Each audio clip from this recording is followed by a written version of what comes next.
नमस्कार दोस्तों, कैसे हैं आप लोग। एनसीईआरटी इकोनॉमिक्स चल रही है क्लास 10th की और ये है इसका फाइनल चैप्टर नंबर 5। कोशिश करूंगा कि 2 वीडियोस में मैं इस चैप्टर नंबर 5 को ख़त्म कर दूं।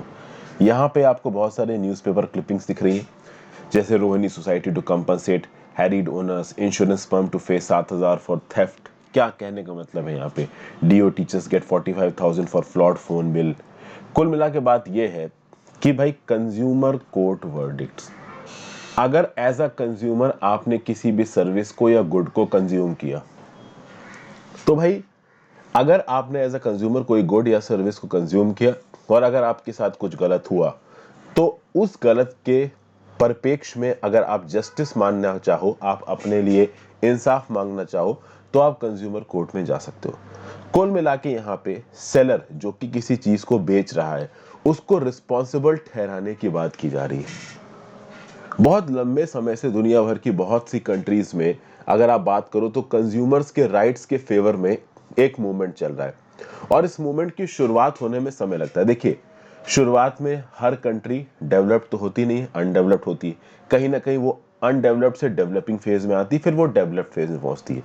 डेवलपिंग फेज की शुरुआत में जब बड़ी बड़ी एमएनसीज और बड़े बड़े कॉर्पोरेट्स और बड़े बड़े बिजनेस उस कंट्री में ऊपर की तरफ उठ रहे होते हैं, उस समय पे शुरुआत में कंज्यूमर्स को चॉइसेस तो मिल रही होती चीजों की, लेकिन जो लोग चीजों को बेच रहे हैं उनकी अकाउंटेबिलिटी को मेंटेन करने का, उनको अकाउंटेबल ठहराने का कोई मैकेनिज्म नहीं होता है।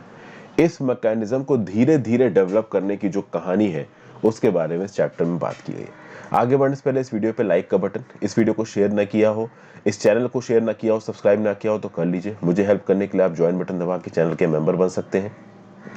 इंस्टाग्राम पे फॉलो करके आप अपने जेन्युइन डाउट्स पूछ सकते हैं। टेलीग्राम ग्रुप ज्वाइन कर लीजिए, वहां पे मेरे करंट अफेयर्स के बनाए हुए सारे लेक्चर्स की पीडीएफ आपको मिल जाएगी। ज्वाइन बटन का लिंक, इंस्टाग्राम का लिंक और टेलीग्राम का लिंक नीचे आपको डिस्क्रिप्शन बॉक्स में मिल जाएगा। अब अगर हम अपनी बात करें, we as a consumers and we as a producers, human beings ही कंज्यूमर है और ह्यूमन बींग्स ही प्रोड्यूसर्स है। हम लोग गुड्स एंड सर्विसेज को प्रोड्यूस भी करते हैं और कहीं ना कहीं उनको कंज्यूम भी करते हैं। तो मैं अगर ये वीडियोस आपके लिए बना रहा हूं तो मैं कहीं ना कहीं प्रोड्यूसर भी हूं और आप क्या हो, कंज्यूमर हो। अगर कहीं ना कहीं मैं किसी दूसरे यूट्यूब चैनल पे मान लीजिए टी सीरीज का प्रोड्यूस किया हुआ कोई गाना देख रहा हूं, तो ऐसे केसेस में वो गाना किसने प्रोड्यूस किया है, टी सीरीज ने, और कंज्यूमर कौन है, मैं हूं। ऐसे बहुत से कंज्यूमर्स और प्रोड्यूसर्स के बीच के रिलेशनशिप डेली लाइफ में इन्यूमरेबल प्रकार में हमारे सामने आते हैं।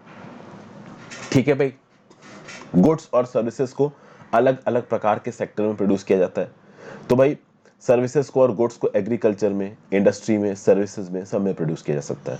और प्रोड्यूस इसलिए किया जा सकता है ताकि फाइनली कंज्यूमर्स मार्केट में पार्टिसिपेट करके उनको कंज्यूम करें। कैसे कंज्यूम करेंगे, गुड्स और सर्विसेज को परचेज करके।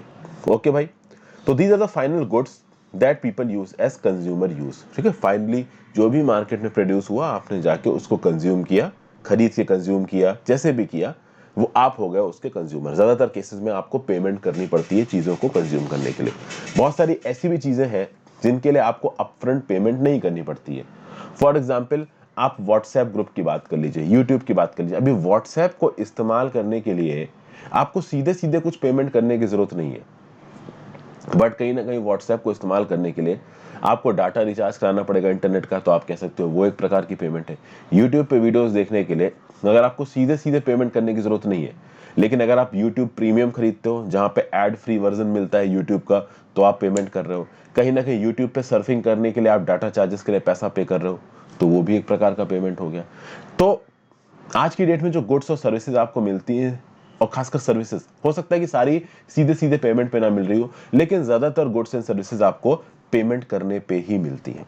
ठीक है भाई, अब हमने पिछले के चैप्टर्स में देखा कि डेवलपमेंट के वक्त ऑर्गेनाइज्ड और इनऑर्गेनाइज्ड सेक्टर में वर्कर्स के साथ जो ट्रीटमेंट होता है, एग्रीकल्चर में या किसी और ऑक्यूपेशन में जो सोर्सेज ऑफ लैंडिंग है, तो एक फॉर्मल सोर्सेज ऑफ लैंडिंग है, एक इनफॉर्मल सोर्सेज ऑफ लैंडिंग है जिसमें मनी लेंडर्स आके लोगों का शोषण करते हैं। तो आपने देखा कि अलग अलग प्रकार की बात कर लीजिए, चाहे मनी लेंडिंग की बात कर लीजिए, चाहे आप अनऑर्गेनाइज सेक्टर की बात कर लीजिए, हर जगह पे कहीं ना कहीं कुछ ना कुछ गलत हो रहा था। और उस गलत को ठीक करने के लिए सरकार के ऊपर एक रिस्पॉन्सिबिलिटी डाली गई कि सरकार इस चीज को इंश्योर करेगी कि लोगों का शोषण ना हो। तो मनी लेंडर्स गरीब किसानों का शोषण ना करें, ठीक है, रूरल एरिया में रहने वाले लोगों का शोषण ना करें, उनको एक्स्ट्रा ऑर्डिनरी इंटरेस्ट रेट पे पैसा देके, इस प्रकार की चीजें ना हो, रूल्स और रेगुलेशंस के हिसाब से सारी चीजें चले, ये सरकार की रिस्पॉन्सिबिलिटी बनाई जाती है, एक एनलाइटेंड सिविल सोसाइटी की रिस्पॉन्सिबिलिटी बनाई जाती है। लेकिन क्या ये रिस्पॉन्सिबिलिटी कंज्यूमर फील्ड में फिक्स की गई है? मान लीजिए कि आपने किसी सामान को खरीदा और आपने जो सामान खरीदा वो फ्लॉड निकला, तो क्या आपके पास ऐसा कोई लीगल मैकेनिज्म है जिसके थ्रू अगर आपको ठगा गया है तो आप अपने लिए इंसाफ मांग सको? क्योंकि जब आपने कोई सामान खरीदा है तो कहीं ना कहीं उस सामान के लिए आपने पैसे दिए हैं, तो अगर आपने उस सामान के लिए पैसे दिए हैं, आपका पैसा खर्च हुआ है, तो क्या आपके खर्च किए गए पैसों को इंसाफ दिलाने के लिए कुछ रूल्स और रेगुलेशंस एग्जिस्ट करते हैं मार्केट में, जो कि प्रोटेक्ट करे कंज्यूमर्स को? जो इंडिविजुअल कंज्यूमर्स होते हैं वो अक्सर कर वीक पोजीशन में होते हैं। फॉर एग्जांपल, किसी एक कंपनी की आपने वॉशिंग मशीन खरीदी और वॉशिंग मशीन 2 दिन बाद ही चलना बंद हो गई, और मान लीजिए उस वॉशिंग मशीन की वारंटी को वो कंपनी नहीं मान रही और आपकी वॉशिंग मशीन घर में खराब पड़ी है, तो आपके पास क्या लीगल रिकोर्स है अपने आप को बचाने के लिए यहाँ पे? खासकर तब जब वो वॉशिंग मशीन की कंपनी वाला अपने हाथ खड़े कर दे कि भाई हम ठीक नहीं कर पाएंगे। समझ गए बात को? तो एक गुड और एक सर्विस को अगर मान लीजिए आपने खरीदा और बाद में कंप्लेन आई कि भाई ये तो बिल्कुल ही फ्रॉड निकला, तो बायर की रिस्पॉन्सिबिलिटी है कि सेलर की रिस्पॉन्सिबिलिटी है? ऑब्वियस ही बात है, अगर आप एक डेवलप्ड पर्सपेक्टिव से देखो तो सेलर की रिस्पॉन्सिबिलिटी है। मान लीजिए यूपीएससी की पढ़ाई में आपने 1 लाख रुपए की कोचिंग खरीद ली, बाद में आपको कुछ पढ़ाया नहीं, बेवकूफ बना दिया, तो भाई सेलर की क्या रिस्पॉन्सिबिलिटी है? आपने तो पैसा दे दिया लाख रुपए, लेकिन आपको उस हिसाब का कंटेंट नहीं मिला, तो आप क्या कर सकते हो? तो कहीं ना कहीं यहाँ पे ये जो कंसेप्ट है ना कि एक बार चीज बिक गई उसके बाद सेलर की कोई रिस्पॉन्सिबिलिटी नहीं है, कंसेप्ट गलत है। इस कंसेप्ट को बदलने की कोशिश करनी पड़ेगी। मार्केट प्लेस में जो एक्सप्लॉयटेशन है वो नाना प्रकार से हो रहा है। ट्रेडर्स जो कि धंधा करने वाले लोग हैं, बिजनेसमैन है, वो अनफेयर ट्रेड प्रैक्टिसेस को फॉलो करते हैं। कभी कभी शॉपकीपर्स क्या होते हैं कि जो उनका 1 किलो का बाट है वो उसको 900 ग्राम का या 800 ग्राम का बनवाएंगे ताकि कम चीजें तोल के आपको दें। ठीक है, चीजों में एडल्ट्रेशन किया जाता है, डिफेक्टिव गुड्स बेचे जाते हैं। यहां पे देखिए, एक बच्चे के पास एक ट्रांजिस्टर है, इधर देखिए, एक बच्चे के पास ये ट्रांजिस्टर टाइप का है, कुछ दिन बाद ये ट्रांजिस्टर खराब हो गया, तो बच्चा क्या बोल रहा है कि ट्रांजिस्टर बेचने वालों ने इसको बनाया ही कुछ इस प्रकार से है कि कुछ महीने बाद ये ट्रांजिस्टर टूट जाएगा और मुझे नया ट्रांजिस्टर लेना ही पड़ेगा, मतलब ये ट्रांजिस्टर लंबा नहीं चलेगा। तो कहीं ना कहीं अगर प्रोड्यूसर्स बहुत कम है और कंज्यूमर्स बहुत ज्यादा हैं, ये कंज्यूमर्स बहुत अलग अलग जगहों पे फैले हुए हैं, सारे कंज्यूमर्स थोड़ा थोड़ा अमाउंट खरीदते हैं, तो ये प्रोड्यूसर्स बहुत ज्यादा ताकतवर हो जाएंगे। क्यों ताकतवर हो जाएंगे? क्योंकि पहली बात तो प्रोड्यूसर्स वैसे ही कम है, तो भाई चीजों को पैदा करने वाले लोग ही कम है।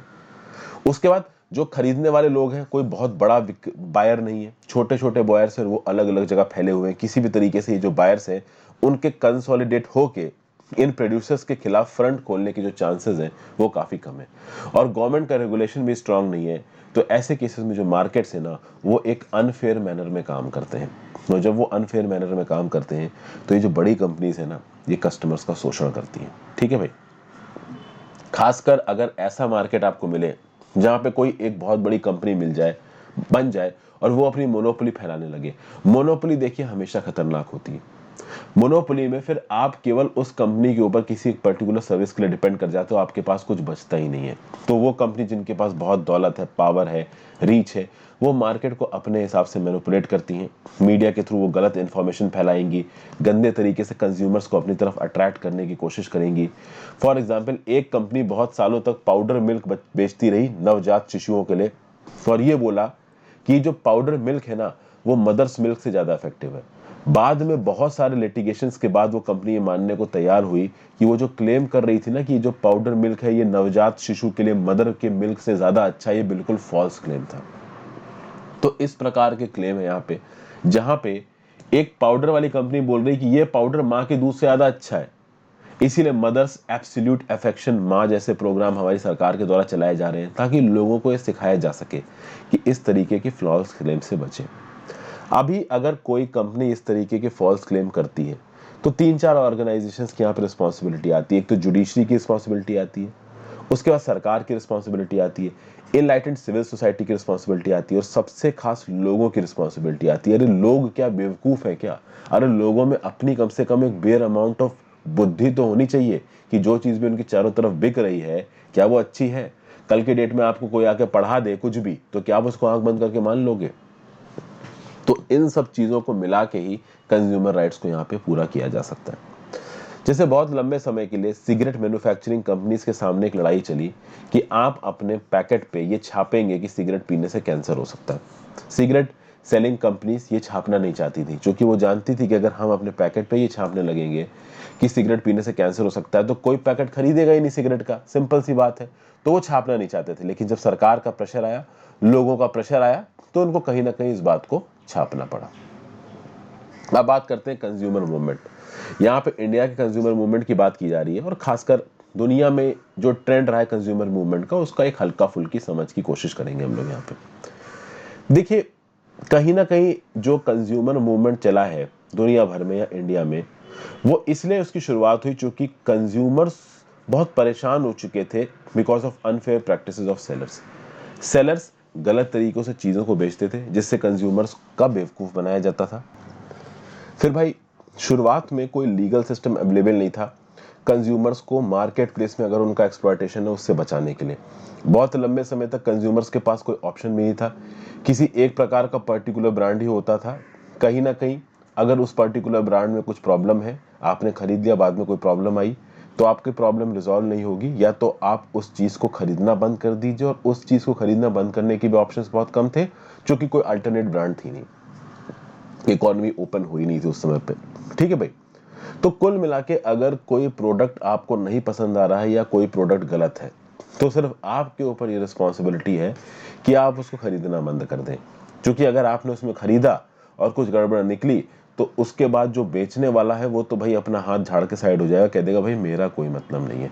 तो basically it was presumed that is the responsibility of the consumers to be careful while buying a commodity और सर्विस। क्योंकि कुछ भी गड़बड़ हुआ तो सेलर रिस्पॉन्सिबल नहीं होगा। ठीक है भाई। बहुत लंबे समय तक इंडिया में और दुनिया में लोगों के बीच में अवेयरनेस फैलाई गई कि अगर आप कुछ खरीद रहे हैं तो सिर्फ आप रिस्पॉन्सिबल नहीं हैं, जो बेचने वाला है वो भी रिस्पॉन्सिबल है। और क्वालिटी सर्विसेज, क्वालिटी गुड्स लोगों तक पहुंचाए जाए, इस बात की रिस्पॉन्सिबिलिटी सेलर के ऊपर भी आती है। तो भाई, कंज्यूमर मूवमेंट इंडिया में शुरू हुआ, बट वो धीरे धीरे शुरू हुआ। धीरे धीरे लोगों को प्रोटेक्शन, कंज्यूमर्स के इंटरेस्ट की बातें सिखाई गई, अनएथिकल और अनफेयर ट्रेड प्रैक्टिसेस के सामने आवाज उठाने की बातें सुनाई गई। इस प्रकार की चीजें धीरे धीरे होनी शुरू हुई। ठीक है। फिर rampant food shortages, hoarding, black marketing, adulteration of food and edible oil gave birth to the consumer movement in an organized form in 1960s. Consumer movement शुरू हुआ, और वो कुछ स्पेसिफिक चीज़ों से शुरू हुआ। 1960s में एक बड़ी प्रॉब्लम हमारे देश में सामने आई, फूड शॉर्टेज की। लोगों के पास ज़्यादा फूड थे नहीं, तो उस समय जो लोग फूड की होर्डिंग करते थे, जो ज़रूरत से ज़्यादा फूड को अपने पास स्टोर कर लेते थे, और कहीं ना कहीं मार्केट में उसके दामों को ऊपर नीचे करते थे, ठीक है, मार्केट प्राइस का फ्लक्चुएशन करते थे, ऐसे लोगों को रिस्पॉन्सिबल ठहराने के लिए एक कंज्यूमर मूवमेंट सा शुरू हुआ। यहाँ पे बेसिकली शुरुआत में बात हुई किसकी? फूड प्रोडक्ट्स की क्वालिटी को मेंटेन करने की, और फूड प्रोडक्ट्स में एडल्टरेशन ना हो इस चीज की बात की गई, और फूड प्राइस भी उल्टे सीधे ना हो इस चीज की बात की गई। तो यहाँ से पहले तो फूड प्रोडक्ट्स के नाम पे, और धीरे धीरे बाद में फूड प्रोडक्ट से जो कंज्यूमर मूवमेंट था ये दूसरे प्रोडक्ट्स में भी जाने लगा। 1970s तक आते आते जो कंज्यूमर ऑर्गेनाइजेशंस थे वो और प्रकार से अपना प्रोपोगेंडा, अपनी बात लोगों तक पहुंचाते रहे, और कहीं ना कहीं ये पॉजिटिव प्रोपोगेंडा था, क्योंकि ये प्रोपोगेंडा लोगों को एजुकेट कर रहा था। प्रोपोगेंडा ऐसा नहीं होता है कि हमेशा गलत हो। कभी कभी प्रोपोगेंडा के अंदर जो बातें आप दूसरों को बताने की कोशिश कर रहे होते हो वो बहुत जेन्युइन होती है, वो बहुत सही होती है, और बतानी जरूरी भी होती है। तो भाई 1970s तक आर्टिकल्स लिखे जाने लगे, एग्जीबिशंस कंडक्ट किए जाने लगे, जहाँ पे लोग आते थे, एग्जीबिशंस को अटेंड करते थे, और वहाँ पे सिखाया जाता था कि कैसे आप अपने कंज्यूमर ग्रुप्स बनाओ, कैसे राशन शॉप्स की माल प्रैक्टिसेस दूर की जाए, रोड पैसेंजर ट्रांसपोर्ट में ओवर क्राउडिंग को कम किया जाए। कहीं ना कहीं कंज्यूमर ग्रुप्स पूरे देश में प्रोलिफरेट करने लगे। जो लोग सामान खरीद रहे थे सेलर्स से, वो सेलर्स को रिस्पॉन्सिबल ठहराने लगे, उससे क्वेश्चन पूछने लगे, इस तरीके की चीज़ें बहुत होने लगी। फिर धीरे धीरे कॉम्पिटिशन भी बढ़ रहा था, कई कई नए प्रोडक्ट्स बनाने वाले भी आ रहे थे। तो जो पुराने प्रोडक्ट बनाने वाले थे, जो पहले एक्सप्लॉइट करते थे, उनको ये लगने लगा कि भाई अच्छे प्रोडक्ट बनाओ, नहीं तो लोग दूसरे खरीदने लगेंगे, हमारा ब्रांड खरीदना बंद कर देंगे। तो इस तरीके की बहुत सी चीज़ें होने लगी। 1985 में यूनाइटेड नेशंस ने अडॉप्ट की United Nations guideline for consumer protection. ये एक ऐसा टूल था जिसने कुछ ऐसे मेजर्स को अडॉप्ट किया जो कंज्यूमर्स को प्रोटेक्ट करेंगे, और कहीं ना कहीं कंज्यूमर एडवोकेसी ग्रुप्स को ये सहूलियत दी गई कि वो अपनी सरकारों के ऊपर दबाव डालें कि उनकी सरकारें कंज्यूमर के बेनिफिट के लिए कुछ नियम कानून लेके आए। इंटरनेशनल लेवल पे, अगर ग्लोबल लेवल पे बात की जाए तो कंज्यूमर मूवमेंट को लीड किया कंज्यूमर्स इंटरनेशनल। 1985 में जो UN guidelines for consumer protection आया ना, ये बहुत इंपॉर्टेंट एक गाइडलाइंस थी, और इसके बेसिस पे जो कंज्यूमर इंटरनेशनल बनाना, आज की डेट में कंज्यूमर इंटरनेशनल अम्ब्रेला बॉडी बन गई है। इसके 220 मेंबर ऑर्गेनाइजेशन है, 115 कंट्रीज में ये मेंबर ऑर्गेनाइजेशंस खोले फैले हुए हैं। बहुत सारे हमारे देश में ऑपरेट करने वाले कंज्यूमर ग्रुप्स कंज्यूमर इंटरनेशनल के साथ एफिलिएटेड है और उसकी इंटरनेशनल प्रैक्टिसेस को इंडिया में इम्प्लीमेंट करते हैं। अब जब इतनी तेजी से कंज्यूमर के राइट्स की बात होगी इंडिया के अंदर, तो क्या सरकार चुप बैठ जाएगी? भाई, सरकार के ऊपर प्रेशर पड़ रहा था, और सरकार को अब समझ में आना शुरू हो गया था कि कहीं ना कहीं बिजनेस फर्म्स कुछ ना कुछ तो गलत कर रही हैं, अनफेयर कर रही हैं, तो इनको थोड़ा बहुत कंट्रोल में तो करना जरूरी है। इसलिए सरकार एक स्टेप लेके आई 1986 में, जहां पे कंज्यूमर प्रोटेक्शन एक्ट 1986 लेके आया गया, जिसको बोला गया कोपरा। कोपरा के बारे में आगे इसी चैप्टर में हम लोग बात करेंगे। कंज्यूमर राइट्स के यहाँ पे कुछ एग्जाम्पल्स को समझने की कोशिश करते हैं। देखिए, सेफ्टी सबका राइट है, और ये बात पता चलती है रेजीज की सफरिंग से। रेजी मैथ्यू, एक 9वीं क्लास का बच्चा, इसको टॉन्सिल्स की प्रॉब्लम हो गई, और ये टॉन्सिल्स की प्रॉब्लम आज की डेट में बहुत कॉमन प्रॉब्लम है। ठीक है, आराम से इसको हटाया जा सकता है। तो केरला का ये बच्चा था, टॉन्सिल्स की प्रॉब्लम थी, प्राइवेट क्लिनिक में इसको एडमिट किया गया। एक ईयर, नोज और आपका टंग ईएनटी डॉक्टर ने, सर्जन ने इसका एक ऑपरेशन किया, टॉन्स्टीटेक्टोटॉमी करके एक ऑपरेशन होता है। ईएनटी डॉक्टर ये करता है, ईयर, नोज और थ्रोट का डॉक्टर ये करता है। तो ईएनटी डॉक्टर ने ये ऑपरेशन किया, टॉन्स्टीटेक्टोटॉमी। जनरल एनेस्थीसिया में ऑपरेशन किया जाता है, तो बच्चे को बेहोश कर दिया गया। लेकिन ये जो एनेस्थीसिया था, ये प्रॉपर तरीके से रेजी को दिया नहीं गया। ऑपरेशन में कुछ प्रॉब्लम हुई और रेजी के अंदर कुछ ब्रेन एबनॉर्मलिटीज आ गई। सोचिए, टॉन्सिल की नॉर्मल प्रॉब्लम थी और उसका ऑपरेशन इतनी गलत तरीके से किया गया कि उसकी ब्रेन में प्रॉब्लम आ गई। वो पूरी जिंदगी के लिए क्रिपल हो गया ये बच्चा। उसके फादर ने कंप्लेन फाइल की state consumer disputes reduction commission में, और कंपनसेशन मांगा 5 लाख रुपए का मेडिकल नेग्लिजेंस और डेफिशिएंसी। अब सोचिए, एक बच्चा जो कि एक इतना बड़ा ह्यूमन रिसोर्स हो सकता है इस देश के लिए, अपने माँ बाप के लिए, अपने घर वालों के लिए, और सबसे बड़ी बात है खुद के लिए। अरे भाई, उसके पास अपनी लाइफ के ऊपर तो सबसे बड़ा हक है ना। उसकी जिंदगी से बर्बाद कर दी इन डॉक्टरों ने। क्यों? अपनी मेडिकल नेग्लिजेंस, डेफिशिएंसी या इनएफिशिएंसी जो भी कही है। स्टेट कमीशन ने बोला कि भाई, रेजी के फादर ने जो भी एविडेंस दिया है वो इनफ नहीं है, इसलिए रेजी की फादर की पिटीशन को यहाँ पे डिसमिस कर दिया। किसने? State consumer disputes reduction commission ने। रेजी के फादर ने अपील फाइल की national consumer disputes reduction commission new Delhi में, और नेशनल कमीशन ने रेजी के फेवर में डिसीजन दिया और ये बोला कि hospital staff is responsible for this problem of रेजी, और उनको कंपनसेशन देना पड़ेगा। सोचिए, कंपनसेशन की लड़ाई हो रही है। अरे, इस बच्चे की प्रॉब्लम तो कंपनसेशन से बहुत बड़ी है। तो इस प्रकार की चीज़ों से बचने के लिए और कहीं ना कहीं लोगों को रिस्पॉन्सिबल ठहराने के लिए हमारे यहाँ पे बहुत स्ट्रिक्ट लॉस होने चाहिए। कहीं ना कहीं है भी, कहीं ना कहीं नहीं भी है। कितना है कितना नहीं, इसके बारे में हम लोग इन चैप्टर में आगे बात करेंगे। अब ये रेजी की सफरिंग से क्या पता चला कि एक हॉस्पिटल जहाँ के डॉक्टर्स ने नेग्लिजेंस दिखाया, जहाँ के स्टाफ ने नेग्लिजेंस दिखाया एनेस्थीसिया देने में, और एक बच्चा पूरी लाइफ के लिए क्रिपल हो गया। ये भी एक प्रकार की सर्विस थी। उस बच्चे का ऑपरेशन करना बहुत टाइप ऑफ सर्विस, और वो बच्चा एक कंज्यूमर था, तो वो कंज्यूमर तो यहाँ पे परेशान हो गया ना। तो उस कंज्यूमर को प्रोटेक्ट करना जरूरी है।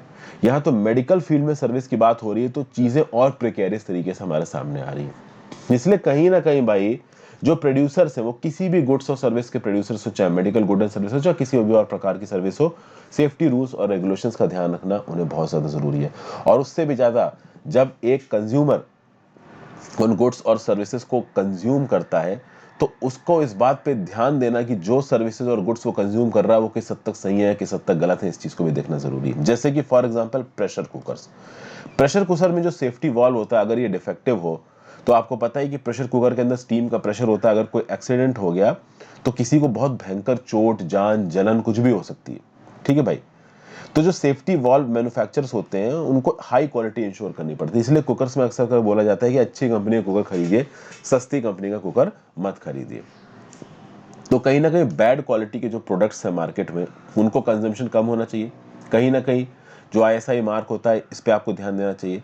हालांकि आज भी बहुत सारे लोग सस्ती चीज़ें लेने के चक्कर में खराब क्वालिटी की चीज़ें खरीदते हैं और कहीं ना कहीं बाद में जब उनको नुकसान होता है तो प्रॉब्लम भी होती है।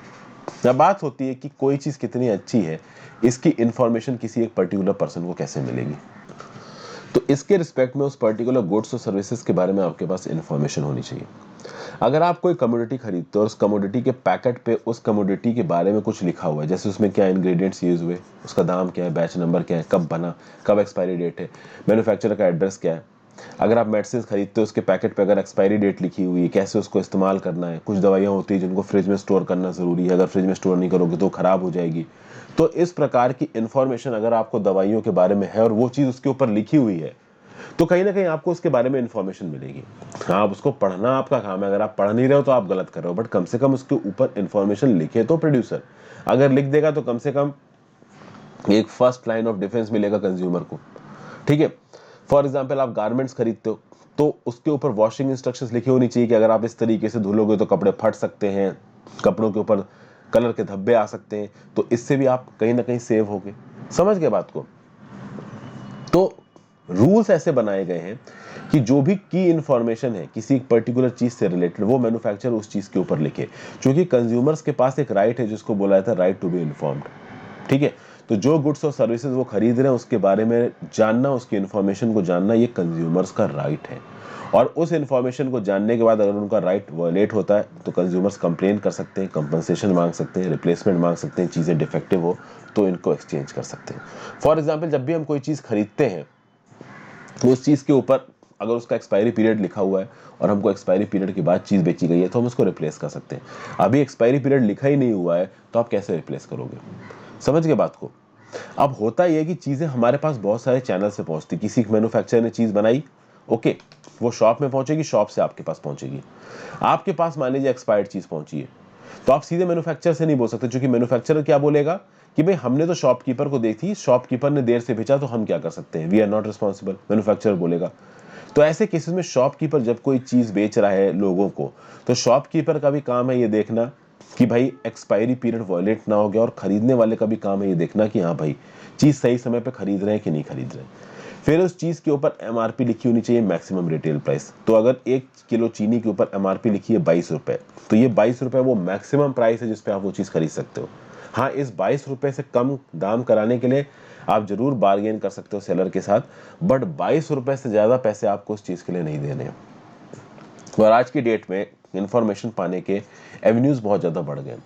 अक्टूबर 2005 में एक ऐसा कानून हमारे सामने आया जिसको बोला गया right to information act. Right to information act के अंदर आप गवर्नमेंट डिपार्टमेंट से इन्फॉर्मेशन मांग सकते हो। जैसे कि फॉर एग्जांपल यहाँ पे देखिए, अमृता नाम की एक बच्ची है, एक इंजीनियरिंग ग्रेजुएट है, ठीक है।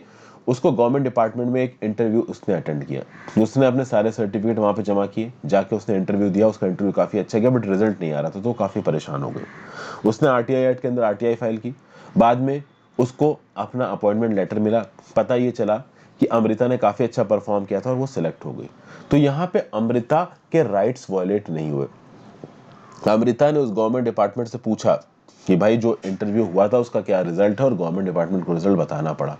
अगर गवर्नमेंट डिपार्टमेंट अमृता को सिलेक्ट नहीं करता तो गवर्नमेंट डिपार्टमेंट को अमृता को ये बताना पड़ता कि कितने लोगों का इंटरव्यू लिया गया, उस इंटरव्यू में अमृता के कितने नंबर आए, मिनिमम क्वालिफाइड बच्चे के कितने नंबर थे। इस प्रकार की इंफॉर्मेशन पाने का हक है।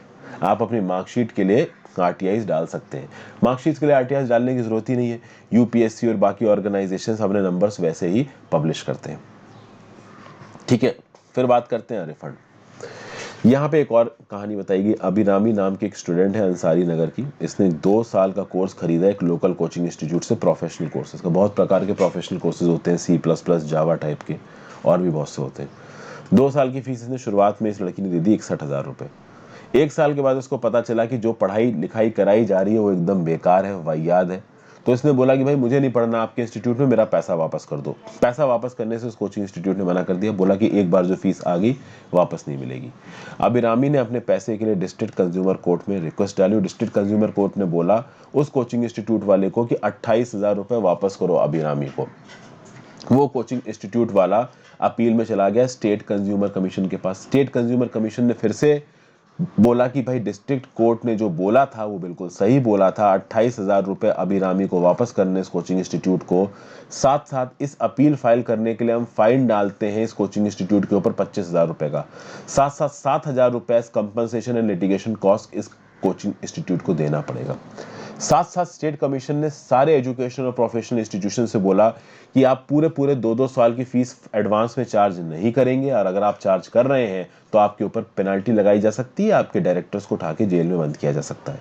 तो कुल मिला के यहाँ पे ये डिस्प्यूट और कंज्यूमर कोर्ट्स कर क्या रहे हैं, ये जो कंज्यूमर्स है ना उनके राइट्स को बचा रहे हैं, कंज्यूमर्स का शोषण ना हो इस बात को यहाँ पे इंश्योर कर रहे हैं। समझ में आया?